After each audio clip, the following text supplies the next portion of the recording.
ये हमने आजकल नोटिस किया है कि जो फिल्म्स या वेब सीरीज आ रही हैं उनमें क्राइम और सेक्स को लेके और गाली भाषा भी, जैसे मैंने पहले भी पूछा था एक बार, और जैसे मतलब ये पॉलिटिकल इश्यूज या इस तरह के गैंग्स वाले, मतलब इन्हीं के चारों ओर सारी चीज़ें घूम रही हैं।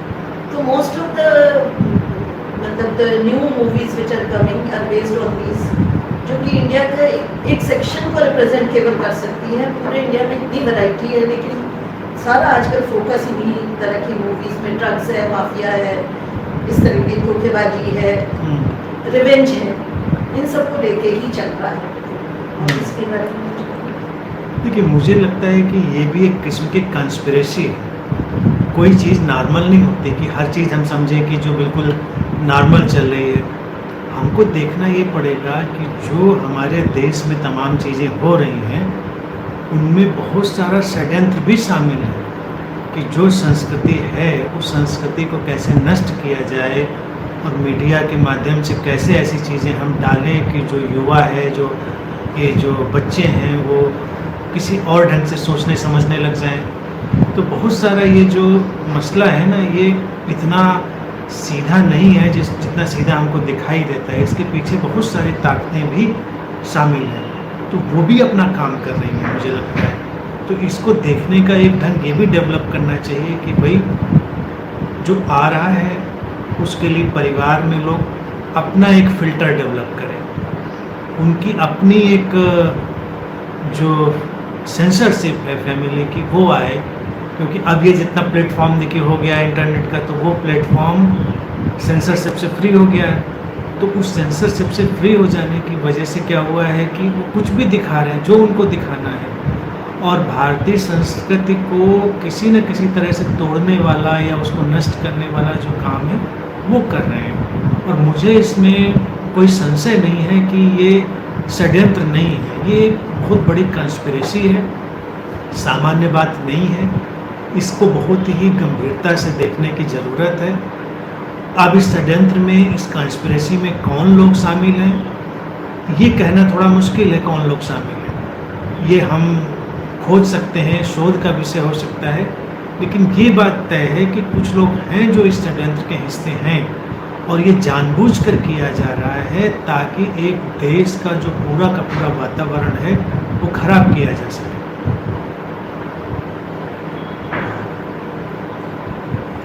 एक चीज़ ये भी देखने में आ रही है कि पहले क्या होता था, कुछ कुछ चीज़ों को हम लोग आदमियों से ही रिलेट करते थे। जैसे भाषा अच्छी नहीं बनती है तो कोई आदमियों ने बोल दिया, इधर उधर के लोगों ने बोल दिया, या जो कम पढ़े लिखे हैं उन पे हम लोग उसको आरोपित कर देते थे कि वो लोग कैसा बोलते हैं, हम लोग तो नहीं बोलते। पर आज के समाज में जब ये सब चीज़ें आ रही हैं तो ये देखा जा रहा है कि बच्चे भी वैसा बोल रहे हैं, स्त्रियाँ भी वही काम कर रही हैं। जो चीज़ें हम लोग पहले मेन को ही सोचते थे कि भाई एक वर्ग है आदमियों का जो ऐसा करता है, लेकिन सपोजिंग स्मोकिंग है, ड्रिंकिंग है, या गाली है, या जो भी कुछ है जिसको हम लोग, हमारा समाज जिसको अप्रिशिएट नहीं करता था, वो आजकल बच्चे भी कर रहे हैं, स्त्रियाँ भी कर रही हैं, और कोई भी पढ़ा लिखा हो चाहे बिना पढ़ा लिखा हो, हर आदमी को उसको शो करते हैं कि वो उसी में। बिल्कुल। अब आप देखिए, ड्रग्स का लेना, चाहे वो मूवीज आ रही हो, नई वेब सीरीज आ रही हो, इतना सामान्य दिखाया जाता है जैसे दैनिक जीवन का हिस्सा है। बस लोग गए और बिछाई, जो भी वो एक सफ़ेद पाउडर है उसका शॉट लिया, नाक से खींचा, आराम से चल। इतने नॉर्मल ढंग से इसको दिखाया जाता है कि जो देखने वाला ऑडियंस है उसके ऊपर ये छाप पड़ती है कि अरे ये तो बड़ा नॉर्मल है। इन बातों को लेके बहुत सावधान रहने की ज़रूरत है। ये एक किस्म का इन्फो वॉर है, ये इंफॉर्मेशन का वॉर चल रहा है, युद्ध चल रहा है मीडिया में, और उस युद्ध से निपटना है।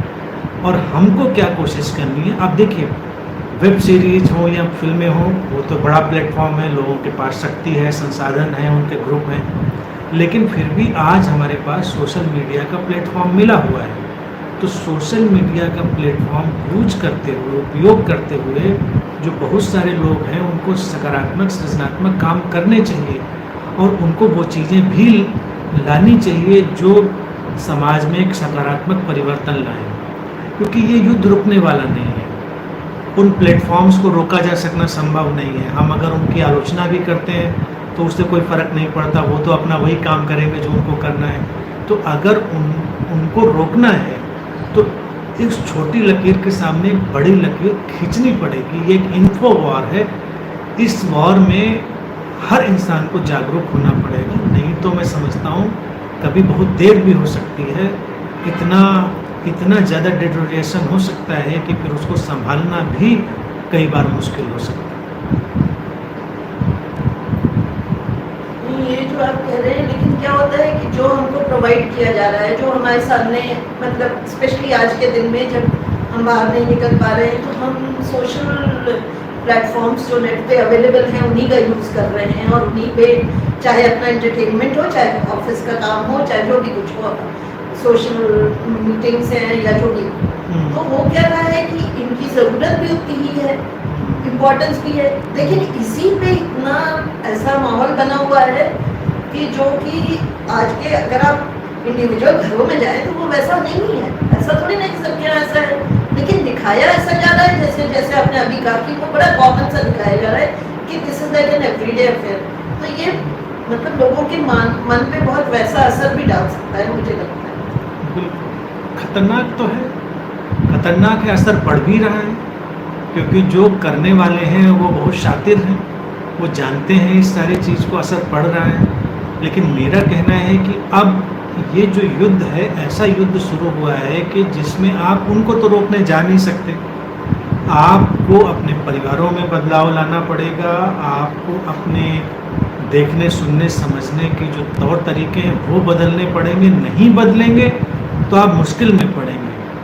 अब व्यक्ति इतनी आसानी से सोया हुआ नहीं रह सकता है। और ये देखिए क्या है ना कि एक देश की संस्कृति को ख़त्म करने के लिए ये सब बहुत बड़ा षड्यंत्र चल रहा है। भारत इस समय विश्व में नेतृत्व करने में सक्षम है, शक्तिशाली देश बनने में सक्षम है। तो तमाम ऐसी ताकतें हैं जिनकी रुचि ये बनती है कि इसको किसी न किसी तरह से बिखराव में ले जाया जाए, अराजकता में ले जाया जाए। तो उस बिखराव और अराजकता में बड़ा षड्यंत्र का उपयोग किया जाता है। और आज हम जानते हैं, तमाम लोगों के पास इन चीज़ों के तमाम प्रमाण हैं, तमाम किताबें आ चुकी हैं, जब कैसे बुद्धिजीवियों को, साहित्यकारों को तमाम लोग अपने न्यस्त स्वार्थों के चलते हुए उपयोग करते रहे। तमाम ऐसे लेख, तमाम ऐसी किताबें लिखी जाती रही हैं जो एक देश की पूरी धारा को विकृत कर सकें या उसको एक अलग नैरेटिव पैदा कर सकें। तो आज जो ये वेब सीरीज़ हैं, फिल्में हैं, ये भी एक अलग नैरेटिव पैदा करने की कोशिश कर रही हैं। इस नैरेटिव से हमको सावधान रहना है। लेकिन अब क्या सावधान रहे, तो इसीलिए मैं कह रहा हूँ अपना एक नैरेटिव पैदा करिए। जो लोग जागृत हैं, जागरूक हैं, वो अपना एक नैरेटिव लेकर आएँ, तो शायद बदलाव आ सकता है।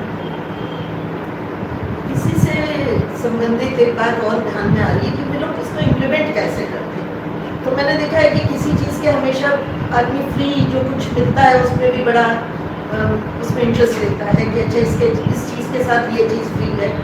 तो क्या हो रहा है कि ये कभी बहुत सी चीज़ें पेड हैं और बहुत चीज़ें फ्रीली अवेलेबल भी हैं। किसी एक चीज़ के साथ आपको एक मिल गया और उसमें जो कंटेंट है वो सब बिल्कुल फालतू है।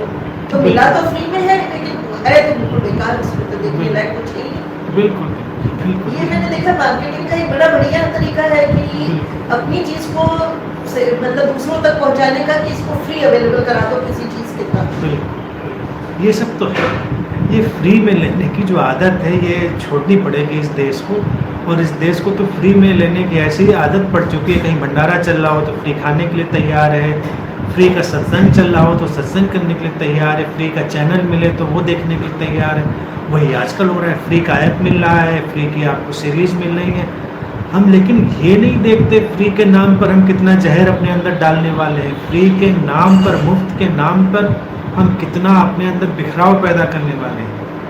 मुझे लगता है कि जो अच्छा है, सार्थक है, उसके लिए हमें मूल्य देने के लिए भी तैयार होना चाहिए और मूल्य डालने के लिए तैयार होना चाहिए। जब एक देश की जो जनता है वो जब इसके लिए तैयार होती है कि वो जो मूल्यवान है उसमें अपना मूल्य डालेगी, मुफ्त के पीछे नहीं भागेगी, तो बहुत अंतर पड़ेगा।